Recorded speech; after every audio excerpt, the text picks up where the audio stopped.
Jean-Baptiste Dupont était un homme robuste, à la peau foncée qui contrastait avec l'éclat des uniformes de pompiers qu'il portait au quotidien.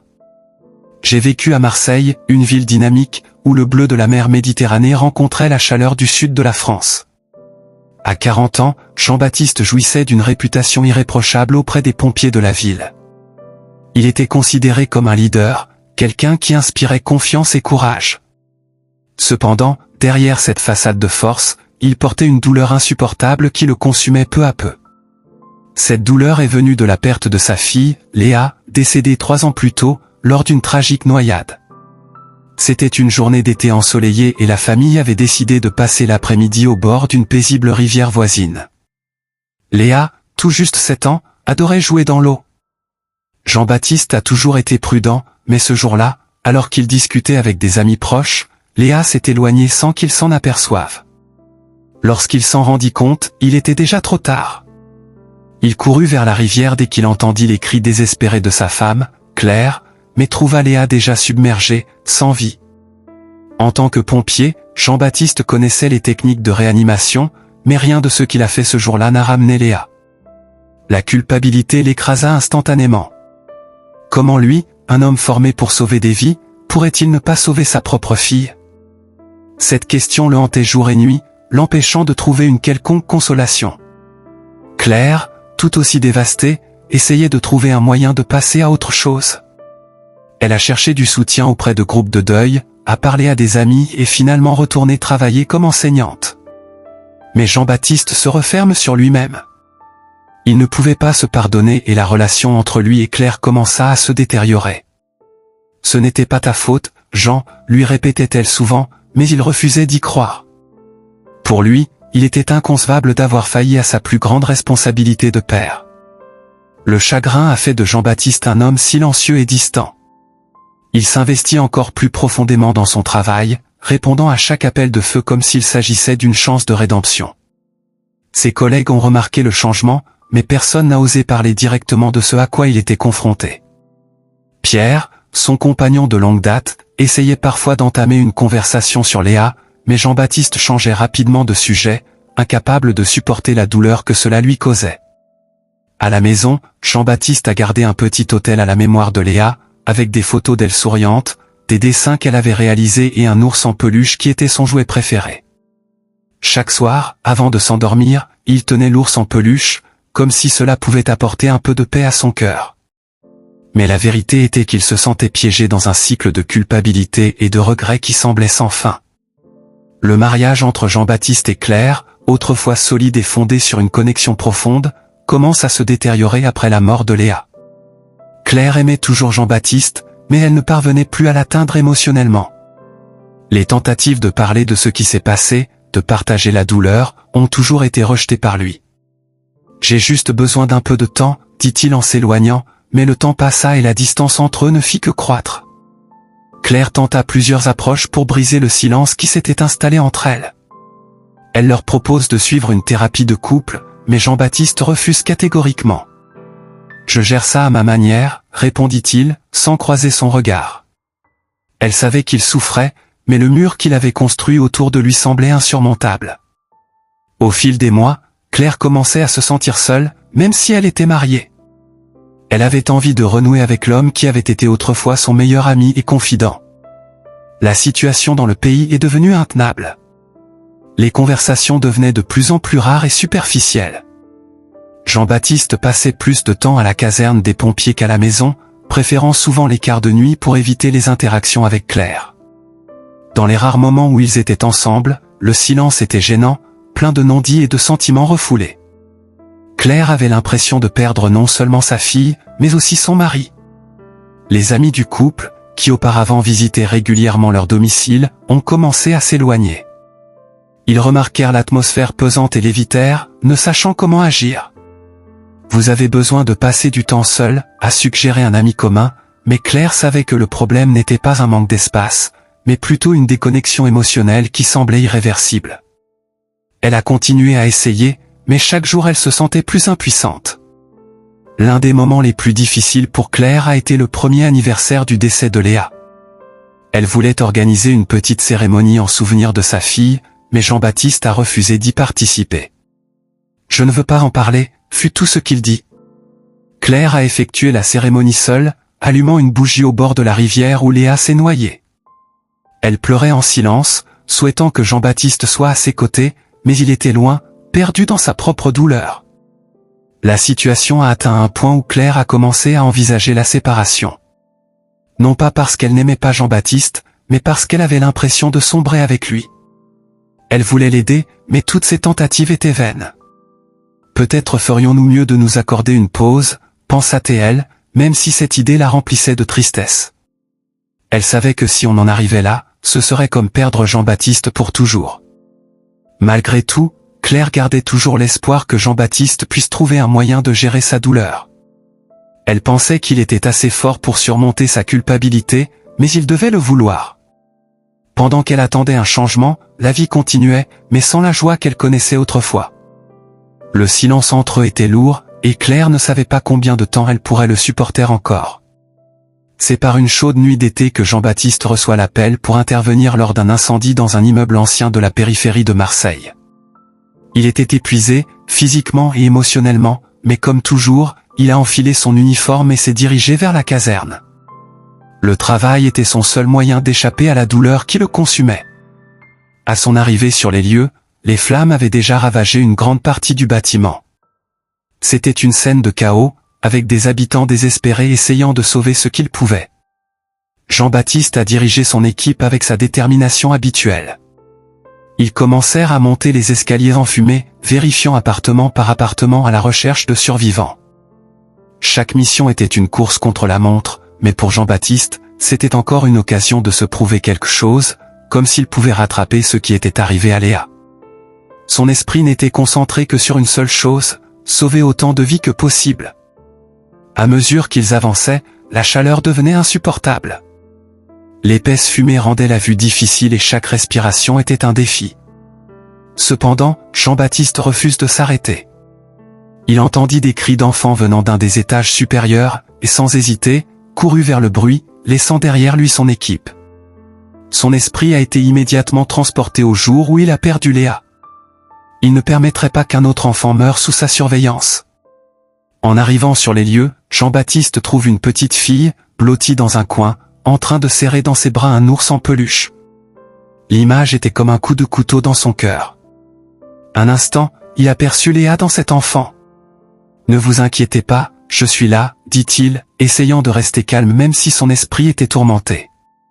Il a pris la jeune fille dans ses bras et a commencé à descendre les escaliers, mais le feu se propageait rapidement, rendant la fuite de plus en plus difficile. Alors qu'il s'apprêtait à atteindre la sortie, Jean-Baptiste ressentit une vive douleur à la poitrine. Le bilan émotionnel et physique des dernières années l'a finalement rattrapé. Il trébucha et tomba à genoux alors que la jeune fille était toujours dans ses bras. Son cœur battait à tout rompre et il savait que quelque chose n'allait vraiment pas. Avant qu'il puisse comprendre ce qui se passait, sa vision commença à s'assombrir. Il a entendu les cris de ses collègues, mais n'a pas pu répondre. Puis tout est devenu noir. Jean-Baptiste s'est évanoui, tenant toujours la fille dans ses bras. Il a été retrouvé quelques instants plus tard par Pierre, qui a réussi à les faire sortir du bâtiment en toute sécurité. Mais Jean-Baptiste n'était plus conscient. Son corps était là, mais son esprit avait été emmené ailleurs, vers une expérience qu'il n'aurait jamais pu imaginer. Une expérience qui allait changer sa vie pour toujours. Lorsque Jean-Baptiste s'est réveillé, il n'était plus au milieu du feu. Il s'est retrouvé dans un endroit complètement différent, un environnement de paix et de sérénité qui contrastait fortement avec le chaos qu'il avait laissé derrière lui. Tout autour de lui se trouvait un champ vert luxuriant, baigné d'une lumière douce et chaude. Il ne ressentait plus de douleur, juste une légèreté qu'il n'avait pas ressentie depuis longtemps. Il regarda autour de lui, essayant de comprendre où il se trouvait, mais tout lui semblait surréaliste, comme un rêve. Alors qu'il traversait le champ, il aperçut une silhouette au loin, une petite silhouette qui lui semblait familière. Son cœur commença à s'emballer, mais cette fois pas par peur ou par culpabilité. En se rapprochant, il réalisa qu'il s'agissait de Léa. Elle était là, debout, lui souriant, comme si de rien n'était. Jean-Baptiste sentit une vague d'émotion envahir son corps. Il voulait courir vers elle, mais ses pieds semblaient collés au sol. Tout ce qu'il pouvait faire, c'était regarder sa fille, qui était plus belle que dans son souvenir.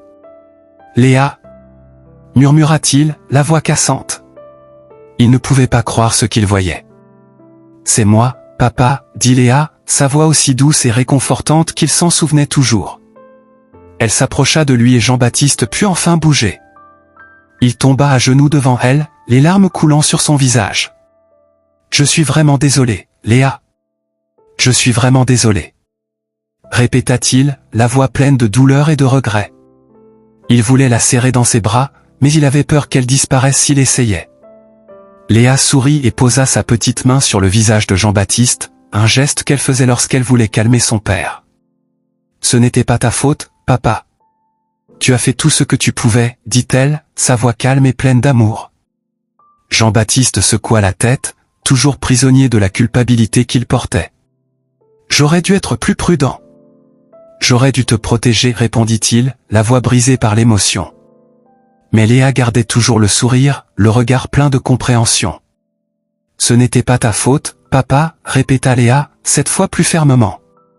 Tu as toujours été le meilleur père. Je t'aime et tu dois te pardonner. Je ne veux pas te voir triste. Je veux que tu sois heureux. Les paroles de Léa transpercèrent le cœur de Jean-Baptiste comme un rayon de lumière. Il n'avait jamais entendu cela auparavant, ne s'était jamais permis de croire qu'il pouvait être pardonné, même pas par sa propre fille. La douleur qu'il portait depuis si longtemps commença à se dissoudre, remplacée par un sentiment de paix qu'il pensait ne plus jamais ressentir. Jean-Baptiste a enfin trouvé la force de serrer Léa dans ses bras. Elle se sentait si réelle dans ses bras, si vivante. « Je t'aime, Léa » lui murmura-t-il à l'oreille, sentant la chaleur de son corps contre le sien. « Je t'aime aussi, papa » répondit-elle.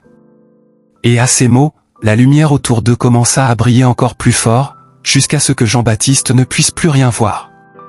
Il sentit une légèreté envahir son corps, puis, lentement, il commença à se réveiller du rêve. Jean-Baptiste sentit le monde disparaître autour de lui alors qu'il perdit connaissance dans l'incendie. Lorsqu'il rouvrit les yeux, il n'était plus dans le bâtiment en feu.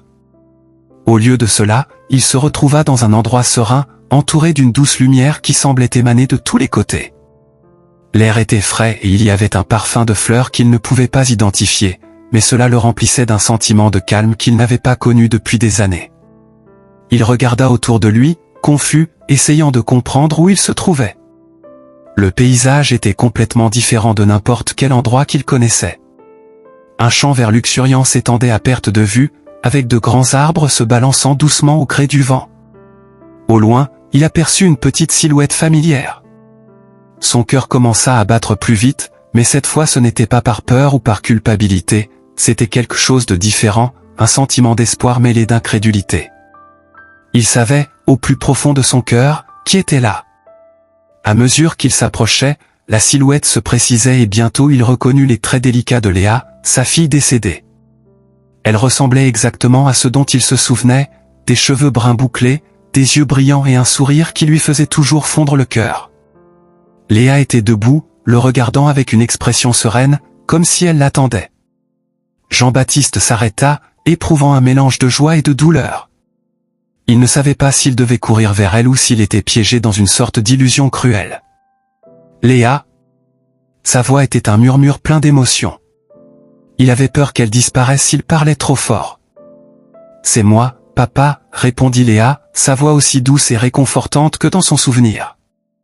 Elle s'approcha de lui, le sourire ne quittant jamais son visage. Je t'attendais. Jean-Baptiste sentit ses jambes faiblir et il tomba à genoux devant elle, les larmes commençant à couler sur son visage. Il ne pouvait pas croire qu'il revoyait réellement sa fille. Je suis vraiment désolé, Léa. Je suis vraiment désolé de ne pas t'avoir sauvée, murmura-t-il, la culpabilité débordante dans la voix. J'aurais dû être plus prudent, j'aurais dû garder un œil sur toi.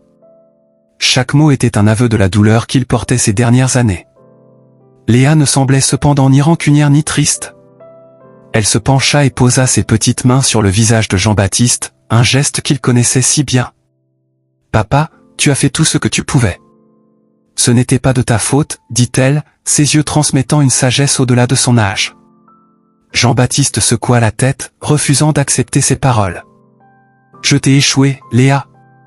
J'ai échoué en tant que père. » Il était submergé par l'émotion, le poids de la culpabilité qu'il portait remontant enfin à la surface. Léa continuait de le regarder avec tendresse.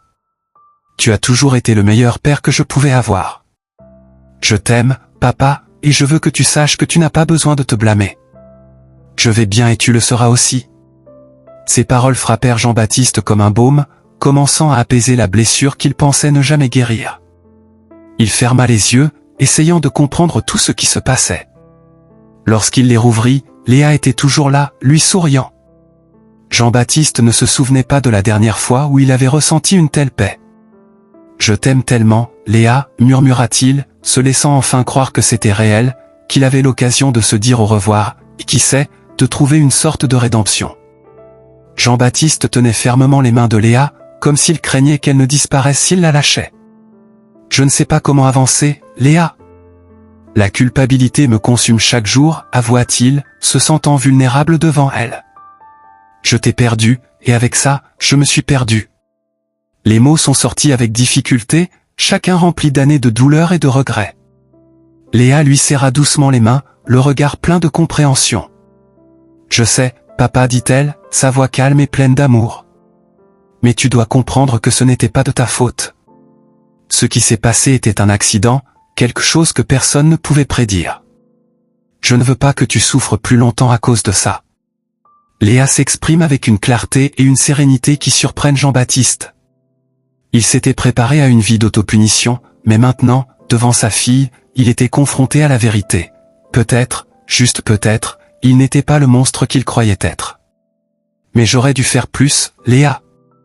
J'aurais dû être là, à tes côtés, a-t-il insisté, la voix se brisant alors que l'émotion montait en lui. J'étais responsable de toi et j'ai échoué.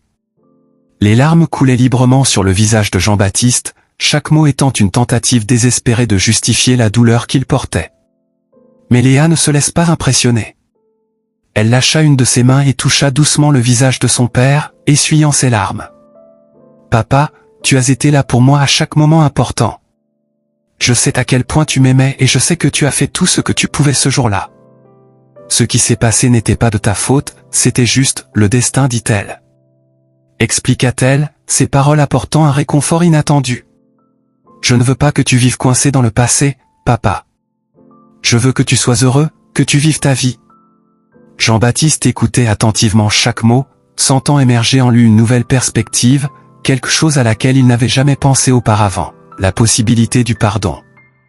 Il regarda Léa, voyant en elle non seulement sa fille, mais aussi une source de sagesse et de force qu'il n'avait jamais imaginée. « Mais comment puis-je me pardonner, Léa? Comment continuer sans toi ?» demanda-t-il, la voix pleine de doute et de peur. « Tu n'es pas sans moi, papa. Je serai toujours avec toi, dans ton cœur, dans tes souvenirs. Mais tu dois lâcher la culpabilité pour avancer, répondit Léa, son sourire rayonnant d'une paix qu'il désirait tant. Jean-Baptiste eut l'impression qu'on lui enlevait une grosse pierre de la poitrine. Pour la première fois depuis la mort de Léa, il commençait à entrevoir la possibilité d'une guérison, la chance de vivre une vie où la culpabilité ne dominait pas chacune de ses pensées. « Je ne sais pas si je suis assez fort pour ça, Léa, a-t-il admis, encore incertain. « Tu es plus fort que tu ne le penses, papa, répondit-elle fermement. Et je serai avec toi à chaque étape du chemin. » Les paroles de Léa résonnaient dans le cœur de Jean-Baptiste, dissipant des années de douleur accumulées. Il n'était plus dans le noir, la lumière qu'elle apportait illuminait son chemin. « Je vais essayer, Léa. Pour toi, je vais essayer, dit-il avec une nouvelle détermination dans la voix. Léa sourit et pour la première fois, Jean-Baptiste sentit qu'il pourrait peut-être vraiment se libérer. Il n'était plus seul, Léa serait avec lui, le guidant, même s'il ne pouvait plus la voir physiquement. Jean-Baptiste sentait que son temps avec Léa touchait à sa fin, mais il ne voulait pas la laisser partir. « Ne pars pas, s'il te plaît, plaida-t-il, sa voix se brisant d'émotion. Je ne suis pas prêt à dire au revoir. » Léa tenait fermement les mains de son père, le regardant dans les yeux avec amour et compassion. « Papa, ce ne sera jamais un au revoir. Je serai toujours avec toi, même si tu ne peux pas me voir, dit-elle avec un sourire qui traduisait un calme profond. Mais tu me manques tellement, Léa. La maison est tellement vide sans toi, a avoué Jean-Baptiste, la voix remplie de tristesse. Je sais, papa, mais tu as besoin de remplir cette maison de nouveaux souvenirs, de nouvelles joies.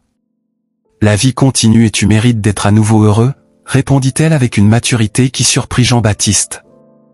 Il savait que les paroles de Léa étaient justes, mais l'idée d'avancer sans elle lui semblait toujours impossible. « Comment puis-je continuer sans toi ?»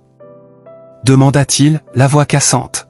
« Tu trouveras de la force, papa. »« Parce que je serai toujours avec toi, » répondit Léa avec une certitude qu'il ne pouvait ignorer. Jean-Baptiste réalise que même si c'est douloureux, il doit laisser partir Léa pour qu'ils puissent tous deux trouver la paix. Il y hocha lentement la tête, acceptant la vérité dans ses paroles, même si son cœur était encore lourd. Léa recula d'un pas, sa forme commençant à s'effacer dans la douce lumière qui les entourait. « Papa, promets-moi que tu te pardonneras et que tu passeras à autre chose, » plaida-t-elle, sa voix douce mais ferme. Jean-Baptiste sentit les larmes couler sur son visage, mais il trouva enfin les mots qu'il avait besoin de dire. « Je te le promets, Léa. »« Je te le promets, je vais essayer, » répondit-il d'une voix tremblante mais sincère. C'était une promesse difficile, mais il savait qu'il devait la tenir, pour Léa et pour lui-même. « Je t'aime papa », furent les derniers mots de Léa avant de disparaître complètement dans la lumière. « Je t'aime aussi, ma fille », murmura Jean-Baptiste, même s'il ne la voyait plus. Il se tenait seul sur le terrain, mais avec un nouveau sentiment de paix dans son cœur. La lumière autour de lui commença à briller encore plus fort, et Jean-Baptiste se sentit tiré en arrière, comme s'il était doucement éloigné de ce lieu de tranquillité. Alors que la lumière s'intensifiait, il sentit une légèreté envahir son corps, comme si toute la douleur et la culpabilité étaient effacées. La dernière image qu'il avait avant de se réveiller était le sourire de Léa, un sourire qu'il savait qu'il n'oublierait jamais. Elle était en paix, et maintenant, enfin, il avait l'impression qu'il pouvait l'être aussi. Lorsque la lumière s'est dissipée, Jean-Baptiste s'est retrouvé dans le monde réel, mais avec un nouvel objectif et une détermination renouvelée. Jean-Baptiste se réveilla lentement, sentant à nouveau le poids de son corps, mais avec un esprit clair comme il n'en avait pas ressenti depuis des années. Il était allongé sur une civière, entouré de ses collègues pompiers et ambulanciers, qui semblaient soulagés de le voir ouvrir les yeux. « Jean, ça va ?» demanda Pierre, son partenaire, avec un mélange de soulagement et d'inquiétude dans la voix. Jean-Baptiste cligna des yeux plusieurs fois, essayant de comprendre ce qu'il venait de vivre. « Je vais bien » répondit-il, sa voix plus ferme que prévu. Les ambulanciers ont vérifié ses signes vitaux alors qu'il s'asseyait lentement sur la civière. Tout semblait plus clair, plus réel, comme s'il s'était réveillé d'un long cauchemar. Mais Jean-Baptiste savait que ce n'était pas un rêve ordinaire. Ce qu'il a vécu était quelque chose de plus profond, quelque chose qui lui a apporté une paix qu'il pensait avoir perdue à jamais. Il regarda Pierre et les autres pompiers autour de lui, et pour la première fois depuis longtemps, il se sentit reconnaissant d'être en vie. À mesure qu'il se rétablissait, Jean-Baptiste commença à se remémorer chaque détail de son expérience. Il savait que la conversation avec Léa n'était pas quelque chose qu'il avait simplement imaginé, c'était une vérité qu'il avait besoin d'entendre, une vérité qui allait maintenant le guider dans son cheminement de guérison. Il inspira profondément, sentant que quelque chose en lui avait irrévocablement changé. La culpabilité qu'il portait depuis si longtemps commençait à se dissiper, remplacée par un sentiment d'acceptation. Pierre, qui était toujours aux côtés de Jean-Baptiste dans ses moments les plus difficiles, a remarqué le changement chez son ami. « Tu as l'air différent, Jean » commenta-t-il en l'aidant à se relever. « Je pense que oui » a répondu Jean-Baptiste, sans entrer dans les détails, mais avec un léger sourire aux lèvres. Pierre hocha la tête, respectant le silence de Jean-Baptiste. Il savait que son ami avait besoin de temps pour comprendre ce qui s'était passé, mais il était soulagé de voir que Jean-Baptiste semblait avoir trouvé un peu de paix. En sortant du bâtiment en feu, Jean-Baptiste leva les yeux vers le ciel qui commençait à s'éclairer avec les premiers rayons de l'aube. Il a ressenti un lien profond avec ce moment, comme s'il s'agissait d'un nouveau départ, d'une chance de recommencer. Le poids qu'il portait depuis si longtemps semblait s'être un peu allégé, et il savait que même si le chemin à parcourir était encore difficile, il avait enfin la force d'avancer. Les pompiers lui ont tapoté le dos, exprimant leur soulagement qu'il aille bien. Jean-Baptiste leur sourit, ressentant une chaleur qu'il n'avait pas ressentie depuis longtemps. Il était vivant, et cela signifiait qu'il avait encore une mission à accomplir, une vie à vivre. Le feu auquel il venait d'affronter était symbolique, il avait traversé ses propres flammes intérieures et en était ressorti un homme changé. De retour à la caserne, Jean-Baptiste sent qu'une nouvelle étape de sa vie commence. Il savait qu'il devait faire la paix avec son passé, mais maintenant il était prêt à le faire. La rencontre avec Léa lui avait donné la force et la permission dont il avait tant besoin pour se pardonner. Et il le ferait, pas seulement pour lui-même, mais pour Claire, pour Léa et pour tous ceux qui avaient encore besoin de lui. La première étape serait de tenir la promesse que vous avez faite à votre fille. En arrivant chez lui, Jean-Baptiste sentait la présence de Léa plus forte que jamais. L'expérience qu'il a vécue lors de son émile l'a accompagné à chaque étape. Il entra dans son appartement avec un nouveau regard, voyant des détails qu'il avait ignorés auparavant. Les photos de Léa au mur, les jouets encore rangés dans sa chambre, tout semblait briller d'un nouvel éclairage. Claire le reçut avec une étreinte serrée, sentant quelque chose de différent chez son mari. « Est-ce que tu vas bien ?» a-t-elle demandé, avec un mélange d'inquiétude et d'espoir. « Je le suis », répondit Jean-Baptiste avec un sourire sincère. Claire sentait que quelque chose avait changé, que l'ombre qui pesait sur lui depuis si longtemps commençait à se dissiper. Ils s'assirent sur le canapé et Jean-Baptiste raconta à Claire tout ce qui s'était passé pendant l'expérience. Il a parlé de sa rencontre avec Léa, des mots qu'elle lui a prononcés et de la promesse qu'il lui a faite. Claire écoutait en silence, les larmes aux yeux, sentant le poids de ses mots. « Je sens que je peux enfin me pardonner, Claire.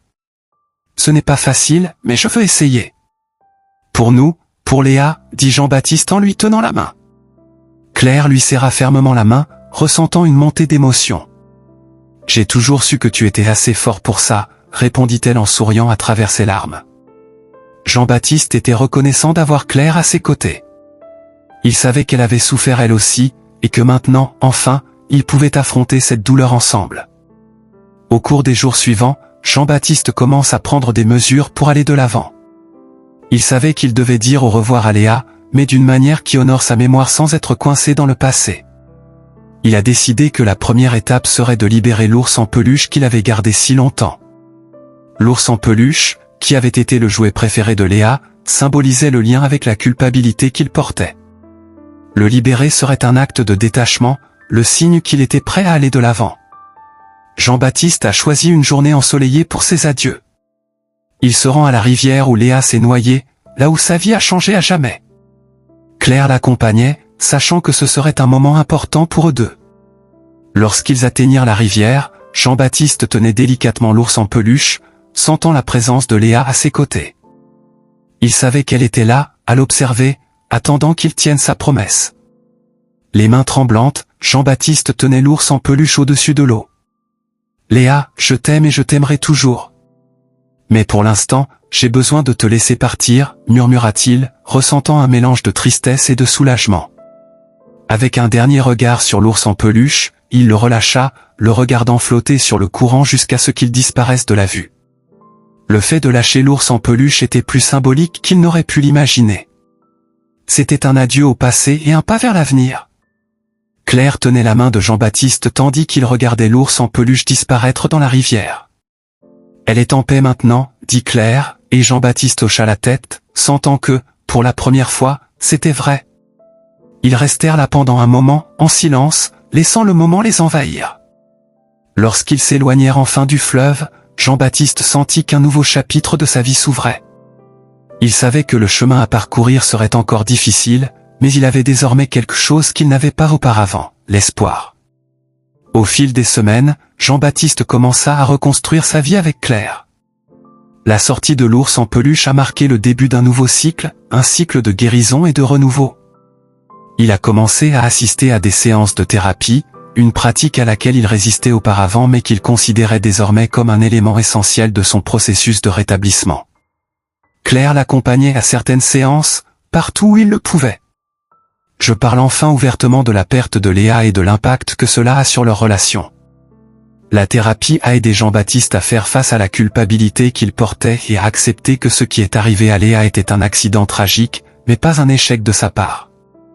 Il commence à comprendre que l'amour qu'il porte à Léa ne doit pas s'exprimer par la douleur et la culpabilité, mais plutôt par le souvenir des moments heureux qu'ils ont passés ensemble. Ces découvertes ont apporté une nouvelle légèreté à sa vie, ce que Claire a remarqué et apprécié. Au travail, Jean-Baptiste a aussi ressenti le changement. Il a été une fois de plus le leader inspirant que ses collègues ont toujours admiré, mais cette fois, avec un calme et une empathie renouvelée.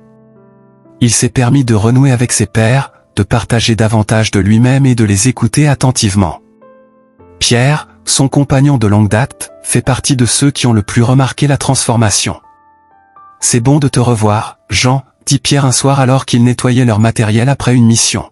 « Ça fait du bien d'être de retour », a répondu Jean-Baptiste avec un sourire sincère. Claire et Jean-Baptiste commencent à faire des projets pour l'avenir, ce qu'ils n'avaient pas fait depuis le décès de Léa. Ils commencèrent à parler de voyage, quelque chose qu'ils aimaient tous les deux mais qu'ils avaient mis de côté. Peut-être qu'on devrait retourner dans ce chalet dans les Alpes, suggéra un jour Claire, se souvenant d'un voyage qu'ils avaient fait avant la naissance de Léa. Ce serait bien de revisiter cet endroit, acquiesça Jean-Baptiste, ressentant une nouvelle envie d'explorer et de vivre. Les amis du couple, restés à l'écart en raison du mauvais temps qui entourait auparavant Jean-Baptiste, commencèrent à revenir. Ils ont apporté de la joie et des rires dans la maison, quelque chose qu'on n'avait pas entendu depuis longtemps. Les murs qui semblaient autrefois se refermer sur Jean-Baptiste résonnaient désormais de vie et de mouvement. Il se rendit compte qu'il créait de nouveaux souvenirs, ce que Léa lui avait demandé de faire. La douleur de la perte était toujours là, mais ce n'était plus la seule chose qu'il ressentait.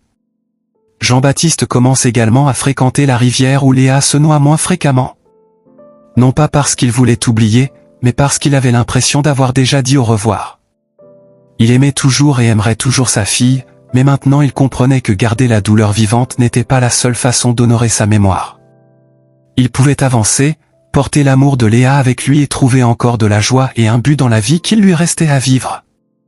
Claire était soulagée de voir que son mari retrouvait enfin la paix. Ils ont commencé à parler de ce que l'avenir pourrait leur réserver. « Peut-être devrions-nous penser à avoir un autre enfant », suggéra prudemment Claire un jour. Jean-Baptiste resta silencieux un moment, réfléchissant à l'idée. « Peut-être, dit-il finalement avec un doux sourire. Mais procédons étape par étape. » Il savait que le chemin serait encore semé de hauts et de bas, mais maintenant, ils étaient prêts à y faire face ensemble. Jean-Baptiste commence à voir la vie d'une nouvelle façon. Il comprenait que le temps qu'il passait dans la culpabilité et le chagrin faisait partie de son processus, mais il était maintenant prêt à commencer un nouveau cycle. L'expérience de mort imminente l'a non seulement reconnecté avec Léa de manière inattendue, mais lui a également donné l'occasion de se pardonner et de recommencer. Il savait qu'il n'oublierait jamais sa fille, mais il savait aussi que la vie ne pouvait pas s'arrêter là. Avec Claire à ses côtés, il commence à construire de nouveaux rêves. Ils ont décidé de faire ce voyage dans les Alpes et ont passé des journées merveilleuses, respirant l'air frais de la montagne et profitant de la tranquillité qu'offrait le lieu. Au cours du voyage, Jean-Baptiste a réalisé combien il était important pour lui d'être présent dans l'instant présent, valorisant les petites choses que la vie avait encore à offrir. Il ne vivait plus dans le passé, mais embrassait plutôt le présent. De retour chez lui, Jean-Baptiste commence à s'impliquer davantage dans la communauté. Il s'est porté volontaire pour des programmes qui aidaient les enfants à risque, estimant que c'était une façon d'honorer Léa en aidant d'autres enfants à avoir un avenir meilleur. Claire l'a soutenu à chaque étape, fière de voir l'homme qu'il était en train de devenir. « Léa serait si fière de toi », dit-elle un jour, et Jean-Baptiste ressentit une bouffée d'émotion en l'entendant. Il savait qu'il était sur la bonne voie. Leur maison, qui était autrefois un lieu de tristesse, était à nouveau pleine de vie. Ils ont adopté un chien, ce que Léa a toujours voulu, mais qui n'est jamais arrivé de son vivant. Le chien apportait encore plus de joie à la maison et Jean-Baptiste adorait le regarder courir dans le jardin, ressentant le bonheur que cela lui apportait, à lui et à Claire. Il savait que ces petites choses étaient ce qui rendait la vie digne d'être vécue. Jean-Baptiste reprend également des passe-temps qu'il avait abandonnés. Il s'est remis à cuisiner, ce qui l'a toujours détendu, et s'est même inscrit à un cours de peinture avec Claire. Ils passèrent les nuits ensemble, discutant, riant et créant de nouveaux souvenirs. Chaque jour était une nouvelle opportunité de vivre pleinement, quelque chose qu'il avait oublié de faire depuis si longtemps. Il retrouvait la joie des choses simples et cela lui procurait un sentiment de paix qu'il n'avait plus ressenti depuis la mort de Léa. La promesse que Jean-Baptiste avait faite à Léa lors de son expérience de mort imminente devenait chaque jour plus réelle. Il tenait cette promesse, non seulement envers elle, mais aussi envers lui-même. Il a appris que l'amour de Léa serait toujours avec lui, mais cela ne voulait pas dire qu'il devait s'accrocher au passé. Il pourrait avancer, vivre pleinement sa vie et garder Léa dans son cœur. Cet équilibre était ce qu'il recherchait depuis si longtemps. Le cycle de culpabilité et de douleur qui avait dominé la vie de Jean-Baptiste était enfin brisé. Il savait qu'il serait encore confronté à des défis, que son désir pour Léa ne disparaîtrait jamais complètement, mais il avait désormais les outils pour y faire face. Il avait appris l'importance du pardon, de l'acceptation et de l'amour-propre. Et avec cela, il était prêt à affronter tout ce que la vie lui réservait. Jean-Baptiste et Claire continuent de construire leur vie ensemble, avec leur amour pour Léa toujours présent, mais avec la certitude que la vie continue. Ils savaient que l'avenir leur réservait encore des surprises, mais ils étaient prêts à les affronter ensemble. Jean-Baptiste leva une dernière fois le regard vers le ciel en souriant, sachant que Léa était en paix, et qu'il était aussi, enfin, en paix avec lui-même.